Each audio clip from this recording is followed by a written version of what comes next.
Ai de mim, míseros restos. Provocações, meu Deus do céu.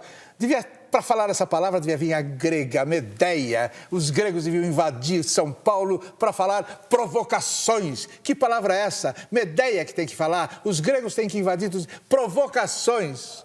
14 anos no ar, caminhando no incerto e idolatrando a dúvida. Agora o ano 15. Este programa pode não ser uma janela aberta para o mundo, mas é certamente um periscópio sobre o oceano do social.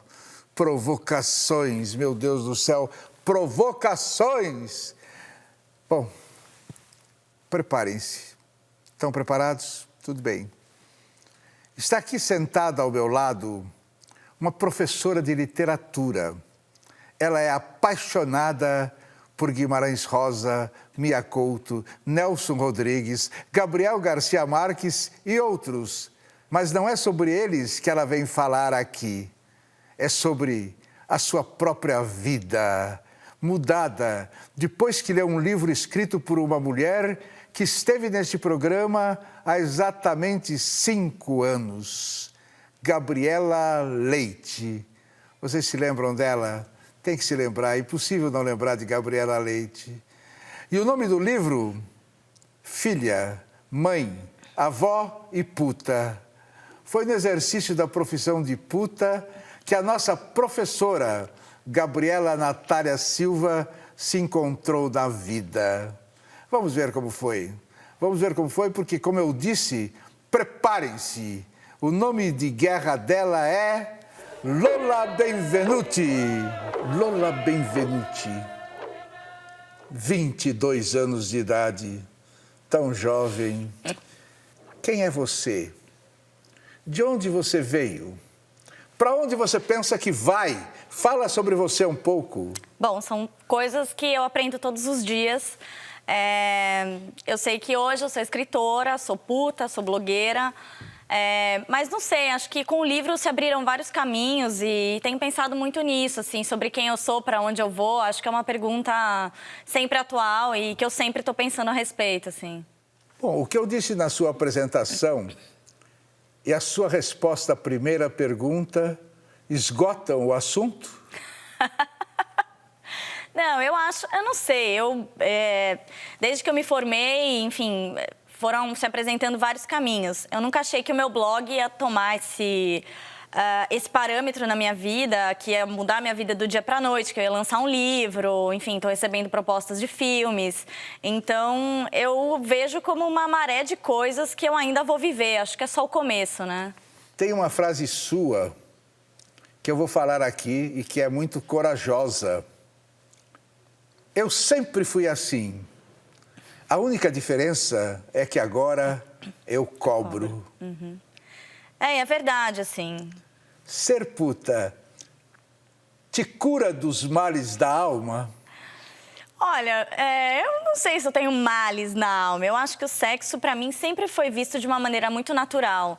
Desde muito nova, eu sempre tive uma relação com o meu corpo, de me masturbar, de me tocar, desde criança. Então, o que eu digo é verdade mesmo. Eu só decidi monetizar algo que pra mim já era extremamente prazeroso, né? Então, eu uni o útil ao agradável.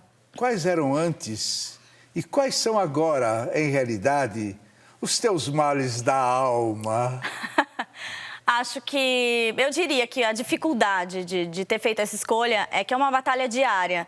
Embora as pessoas queiram dizer que não existe mais tanto preconceito, ele existe sim. E acho que é uma batalha diária mesmo, de desconstruir o estereótipo de que a puta é sofrida, é vitimizada, lidar com isso com os meus pais também. Enfim, acho que são talvez as maiores dificuldades. De onde Gabriela Natália Silva tirou esse nome? Lola Benvenuti. Então, Lola é uma inspiração do Lolita, do Vladimir Nabokov, com a qual eu me identifico muito, que é uma menina que tinha, enfim, relações, né, a relação com o homem mais velho, que é o protagonista, enfim, tem muito a ver comigo, né? Eu tenho um pouco de Lolita também, muito mais do que mulherão, né? Então eu me identifico, eu gostei muito de ter lido o livro.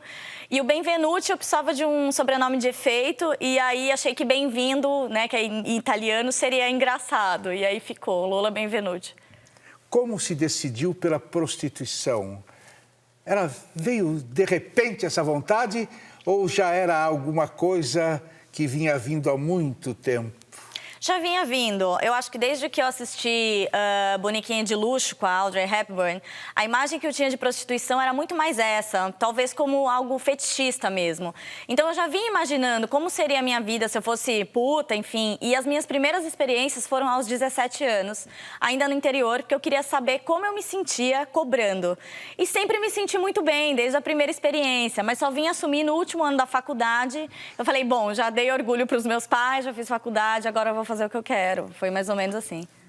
O que acharam os seus amigos da faculdade sobre essa violenta decisão na vida? Ficaram apavoradas. Elas falaram, Gabi, não faz isso, vai acabar com a sua vida. Todo mundo foi contra. E eu falei, gente, não estou pedindo opinião, estou comunicando, já decidi. E aí, assim, minhas amigas ficaram do meu lado. No começo foi um pouco chocante, mas, enfim, elas ficaram do meu lado, me apoiaram.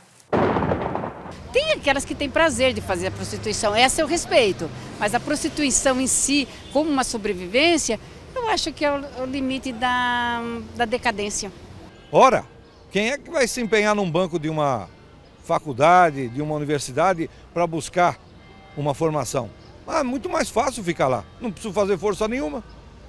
Está tudo muito mais fácil, o dinheiro está caindo na minha mão. Então, deixa cair. Agora, até quando? Olha, talvez, não sei, talvez daqui 10 anos eu queira, talvez daqui 5.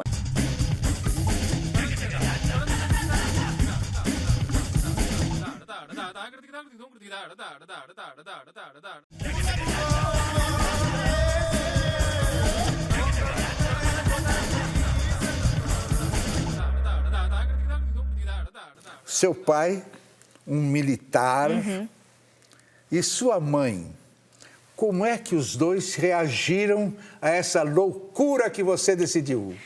Foi muito difícil, mas eu decidi contar para eles antes que qualquer pessoa contasse, porque eu não queria que a decepção fosse maior. E eu nunca gostei de viver uma vida dupla, então eu quis contar para me sentir em paz com isso, não ter que usar máscaras sociais, enfim. Então eu sou o que eu sou aqui com eles, com as minhas amigas. E foi muito difícil, eu passei um ano sem falar com a minha mãe, vim para São Paulo sem conhecer nada nem ninguém, meus pais nunca me apoiaram. Então hoje nós estamos bem, eu volto sempre para lá, mas eles não aceitam, lógico, só decidiram não me abandonar como filha. Vamos ver que essa tatuagem no seu braço, mostra para mim. Vamos ver se essa tatuagem valeu a pena pelo quanto você ganhava por hora como professora.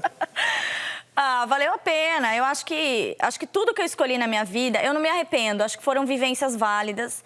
E eu gostava de dar aula. Hoje, se eu tivesse tempo, né, eu dei aula para, enfim, jovens e adultos, para os indígenas da UFSCar, enfim. Foram experiências muito boas para mim, né, pessoalmente. Então, se eu tivesse tempo, hoje eu gostaria de retomar, mas muito mais como algo filantrópico do que uma profissão. E, por favor, quanto ganha por hora uma prostituta? Segredo, depende do que a pessoa busca, se é um atendimento para casais, se é só um homem, se é só mulher, se é um atendimento de sadomasoquismo, são práticas que mudam o valor, assim. Você acha que com a prometida regulamentação da profissão, você continuará a ganhar tanto como ganha agora?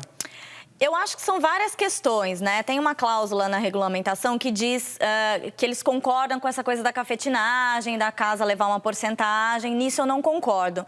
Eu acho que o maior ganho da regulamentação é ser visto como profissão e por que não ter cursos preparatórios para essas mulheres, né? Para que elas não caiam em enrascadas, para que saibam falar inglês, saibam lidar com os clientes, que são muito diferentes. Até a prostituta aprender o caminho, é um caminho muito sofrido, é o caminho das pedras pelo qual eu também passei. Mas eu acho que o principal ganho é esse, de ser visto sim como profissão, como algo institucionalizado.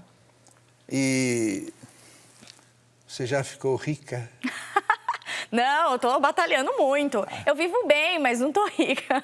Todo mundo acha que sim, mas não. Acho que você ficou rica, hein? Pode-se dizer que putas o são por prazer. Algumas. Mas a maioria é realmente por necessidade. Eu acho que tem os dois lados. Eu acho que tem o lado das que precisam, que tem filho, família, que acabaram caindo nessa, e das que fazem por opção. Mas eu acho que o maior problema é a sociedade vitimizar essas prostitutas. Talvez por isso elas se sintam tão más, enfim, não sei. No seu caso, você começou a cobrar por prazer ou por necessidade?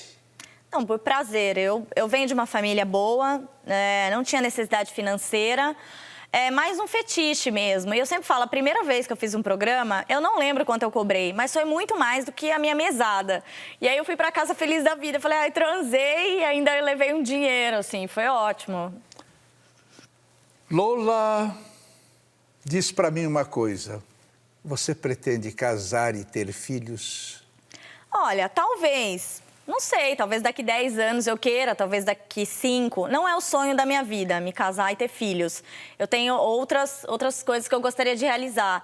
Mas pode acontecer, acho que é uma fase da vida, talvez eu queira. Vejo com tranquilidade isso. Você não está nem namorando? Não, já namorei, mas eu não gosto nem de namorar.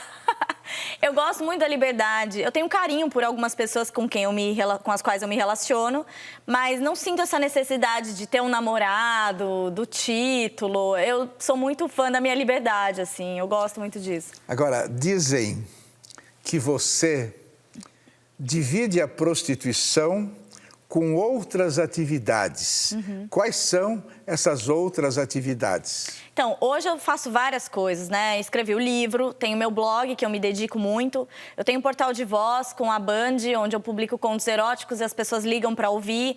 Então, o meu dia é super dividido. Eu não consigo nem atender tantos clientes como eu atendia no começo, porque, enfim, eu dou palestras, as faculdades me chamam também, estou me preparando para o mestrado. Então, tem que administrar bem, assim, para sobrar tempo para tudo. E onde você arranja tempo para isso? Eu fico quase louca. E eu tenho que fazer tudo, porque eu não consigo colocar uma pessoa para atender o telefone, para responder e-mails. Acho que é uma coisa que eu tenho que fazer. Então, eu fico quase louca, mas eu faço. Eu dou um jeito. Eu vou falar aqui sobre um comentário de quem leu o seu livro. O prazer é todo nosso. É um livro erótico igual a todos do gênero, só que é bem escrito. Defenda-se se você achar que é o caso de se defender. Não acho que é igual a todos os outros, do gênero principalmente, né? Se a gente pensar que tem o livro da Bruna Surfistinha e da Vanessa de Oliveira, são livros que ainda tratam a prostituição com esse tom de vitimização, que eu não gosto. O meu livro defende, né, o meu ponto de vista, a minha escolha. Eu trago algumas histórias, né, as minhas vivências, e tento sempre problematizar essas questões da sexualidade para que o prazer seja, de fato, todo nosso. Que a pessoa que leia também possa viver experiências como as minhas, não necessariamente como garota ou garoto de programa. Que bom que tá bem escrito, né? Eu fiz letras, tinha que saber escrever. O que a gente vê na família dos outros também pode ter na gente também, né? A gente não pode condenar ninguém. Se lá de 40, 50 anos atrás era 2%, a prostituição hoje é 30, 40, mais. Por que elas fazem isso? Não sei. Isso aí já é muito pessoal, não é o meu departamento. Eu não sou do sexo feminino para te responder essa pergunta. Mas eu não me sinto bem fazendo isso. Eu acho que toda a postura que eu tomei até hoje...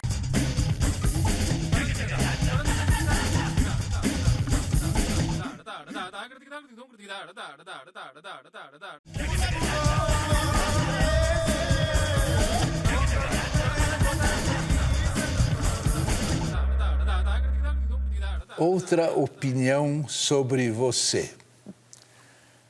Antes de mais nada, ela é uma empresária de si própria. Comente. É um pouco isso mesmo, assim. Acabou tomando uma proporção muito maior. As pessoas falam, ela deve ter um cara que faz um marketing por trás dela. E nunca tive. Mas quando eu assumi essa postura, eu sabia que eu tinha que me defender com unhas e dentes. Então, eu acho que acabou, de fato, se tornando uma empresa mesmo. E é algo muito maior do que eu havia projetado no começo. Quais os cuidados noturnos que você toma com a clientela? Bom, primeiro, saúde é primeiro lugar, assim, acho que minha maior preocupação é essa. Minha mãe é enfermeira, então sempre me orientou, sempre me cuidei muito, sempre fiz exame, me preveni e tudo mais.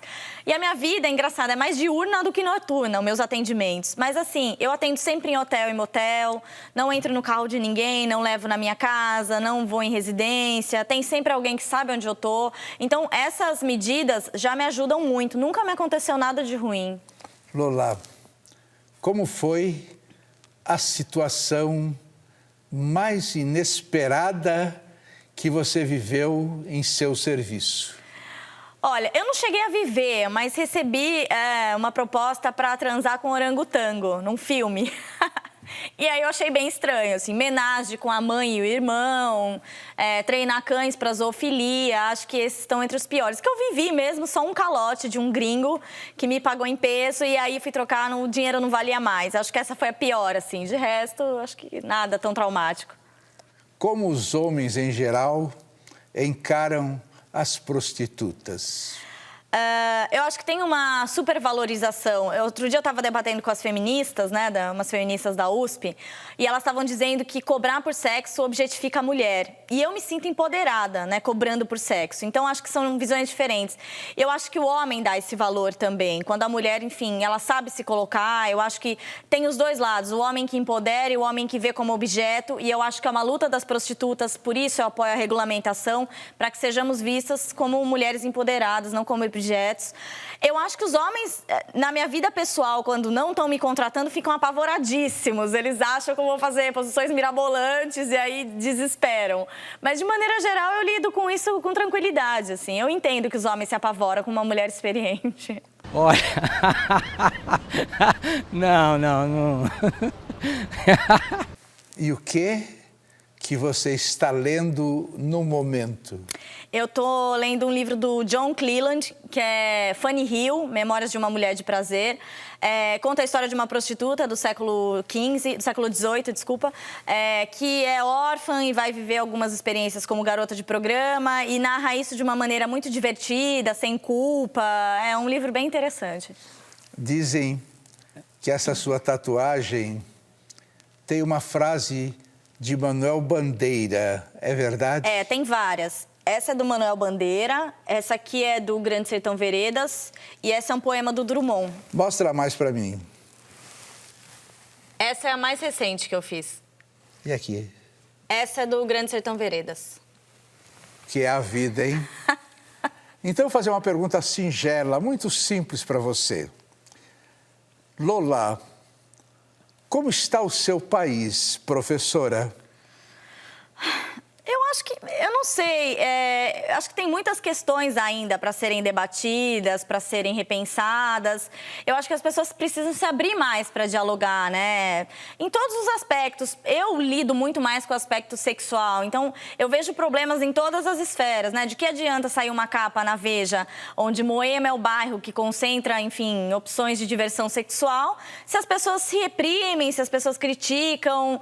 Então, eu acho que tem um paradoxo aí, sabe? Acho que é um pouco complicado conseguir ser livre, mesmo dentro da faculdade. Eu vivi muita repressão dentro da faculdade, que eu achava que era um ambiente de libertação, enfim. Então, acho que ainda tem muita coisa paradoxal que precisa ser trabalhada, discutida, rediscutida e que é um processo longo. Vamos mudar um pouco as perguntas. Uma pergunta muito simples. Você é religiosa? Eu acredito numa força superior, acredito numa divindade feminina. Eu sigo a religião Wicca, é o que mais eu tenho afinidade, mas, enfim, pratico em casa.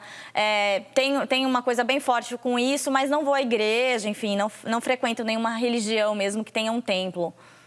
Como é que você gostaria de morrer? Durante o sexo. Um orgasmo de preferência. Acho que seria um bom jeito de morrer. Que mulherzinha, hein? Meu Deus do céu. Você mente. Não, não minto. Lógico, algumas situações eu preciso mentir. Por exemplo, me liga uma mulher que viu o meu telefone no telefone do marido. Fala, olha, quem é você? Você saiu com meu marido? Eu falo, não, nossa, nem sei quem é. Me ligou por engano. Aí eu tenho que mentir. Mas eu não me sinto bem fazendo isso. Eu acho que toda a postura que eu tomei até hoje foi porque eu sou muito honesta comigo e com as pessoas. Então, não sou boa mentirosa, não. Você chora? Não. Difícil, muito difícil. Chorei quando a minha mãe ficou sem falar comigo 1 ano. Foi uma época muito difícil. Eu só sofri com esse distanciamento da família mesmo. Foi o momento mais difícil da minha vida, assim. Qual pergunta você gostaria que eu tivesse feito e eu não fiz? Como é lançar um livro? Responda. O livro, para mim, com o livro eu chorei. Quando eu peguei o livro, assim, vi que se tornou material, assim, materialidade, eu chorei. E o livro foi um processo importante como escritora, dentro do blog mesmo, né? O blog era muito visceral no começo, os textos eram muito viscerais. E eu fui aprendendo que o que eu gosto, na verdade, é uma leitura um pouco mais reflexiva, que traz a minha subjetividade à tona, e os meus leitores gostam mais. Então, o processo de criação do livro interferiu também no blog e na minha vida. E acho que é uma possibilidade de mostrar para as pessoas que eu tenho um cérebro, né? Que não é só peito e bunda, que eu não uso só o corpo. E também me preocupa muito saber o que as pessoas vão achar do livro. Afinal, eu fiz letras e tenho uma cobrança muito maior para que eu escreva um bom livro. E, além disso, também tem a cobrança do mercado editorial para que eu escreva algo que venda. Enfim, são várias forças ali que eu tentei equilibrar e saiu o livro. Então, para mim, é um divisor de águas, assim, né? Então, vamos fazer uma última pergunta para você, para terminar essa nossa evolução sobre a vida. Lula, o que é a vida? A vida é travessia. Tanto é esse trecho que eu tatuei do Grande Sertão Veredas, né? Que o mais importante não é de onde a gente parte, nem onde a gente chega, mas é o processo. E eu acho que tudo na vida são travessias e são momentos e é uma longa aprendizagem. E eu acho que cada coisa que eu fiz, estou fazendo, é uma grande aprendizagem que eu pretendo continuar até o fim da minha vida. Acho que é isso. Lula, o que é a vida? Arriscar. O que é a vida? Se superar. Tá bom. Então levante-se e nós vamos simplesmente dar um abraço falso, que é a única coisa legal e verdadeira desse espetáculo.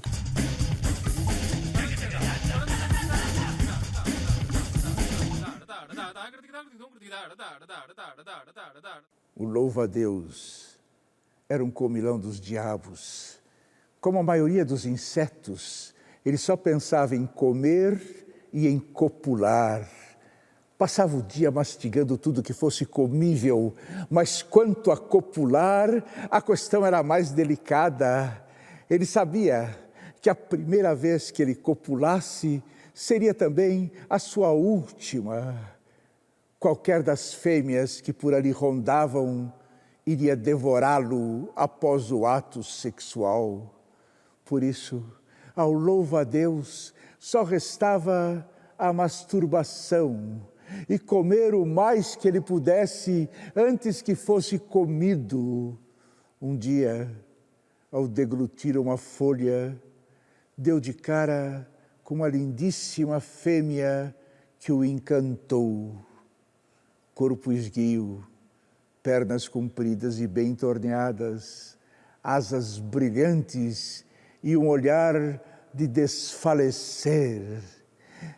Não me incomodava nada, não me importava nada de ser comido por uma fêmea daquelas. Primeiro, o louva-a-Deus copulou e nervosa e desvairadamente, e depois olhou bem no rosto dela e percebeu o sorriso de Mona Lisa que já lhe percorria os lábios.